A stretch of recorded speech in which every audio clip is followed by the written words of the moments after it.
আইসে বাড়ি আছে পথ ভুলে তুই বাড়ির লোকের শুনলি যাবে তোর কাছে নাম্বারটা মারনি, বাড়ির লোকের নাম্বারটা মারনি, তাহলে কি হবে এখন? তোমার নাম কি? বাউনি। আর ভাইগো নাম মনে আছে? বাবার নাম কি তোমার? কান্ত গোসাই। আর ভাইয়ের নাম সঙ্গীত, সঞ্জিত। আর একটা ভাই ওয়াজিত। আর রঞ্জিত। তো সব দিক তো ঠিক আছে। ভাইরা সব বেঁচে আছে? বাবা বেঁচেরই আছে? আমি ছিলাম ঘরে, শুনে তাই দৌড়েছেন, কিরকম কি বলতে দেখে আসি।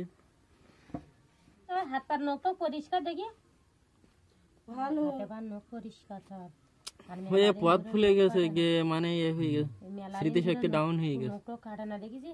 আর মেলা দিন পথে তোমার ব্যাগে কি ময়লা হয়ে যেত সব জামা কাপড় চোপড়? স্মৃতিশক্তি নরমাল হয়ে যাচ্ছে। মানে যে একা একা পথে একটা বিফলা একটা মাথায় কাজ করতে, যে কয়রা থানার থেকে শ্যামনগর থানা বিশাল ব্যাপার। তো পথ কি সারা পথ হাইটে হাইটে গেছে না গাড়িতে না ট্রলারে নাকি হাইটে গেছো? কদিন ধরে হেঁটে যেতে ঠিক আছে। বাড়িতে বাড়িতে কদিন হচ্ছে? ওরে বাবা, 2-3 বছর বাড়িতে ওরে বেরেনে ঠিক নি তো বলতে। আমি বলতে বাড়ি খুলতে 2-3 বছর পরেছি।